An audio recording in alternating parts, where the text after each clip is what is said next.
ఎవరికైనా అన్నం పెడితే మనకు పుణ్యం వస్తుంది, మంచి జరుగుతుంది అంటారు కదా. అది నిజమేనా?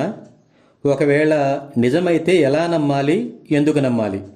దయచేసి వివరణ ఇవ్వండి. సరే, వినండి. ఆకలితో ఉన్నవారికి అన్నం పెట్టేది పుణ్యం కోసమో మంచి జరగడం కోసమో అయితే కాదు. అదేంటి? మీరు పెట్టే అన్నం వలన వచ్చే ఫలం మీకు కావలసినదేనా? అంతేగా, లేదంటే ఎందుకు దండగా? సరే, నిన్న మీరు అన్నం పెట్టిన 20 మంది బిచ్చగాళ్లలో ఒక వ్యక్తి కడుపు నొప్పి వచ్చి చనిపోయాడు. మరి అతని చావుకు మీరే కారణం కాబట్టి 19 మందికి ఆకలి తీర్చిన పుణ్యఫలంతో పాటు ఆ వ్యక్తి చనిపోయిన పాప ఫలితం కూడా మీదేగా. అదేంటండి అర్థం లేకుండా మాట్లాడుతున్నారు? ఆ పాపం నాకు ఎలా వర్తిస్తుంది?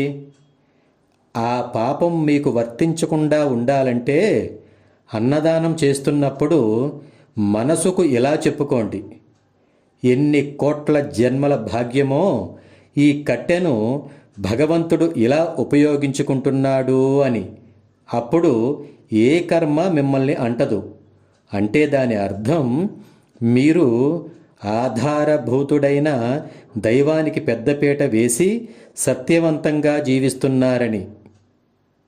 అందుకేనండి జీవితంలో అనుభవం ఉన్న మీలాంటి జ్ఞానులను కనీసం అప్పుడప్పుడైనా కలిసి దర్శన స్పర్శన సంభాషణ చేయమంటారు. ఒక్క ఉదాహరణతో భగవద్గీత సారం మొత్తం కళ్ళ ముందు ఆవిష్కృతం చేశారండి. ఇక ఈ రోజు నుంచి నిష్కామ కర్మే నా జీవిత లక్ష్యం. జై హింద్.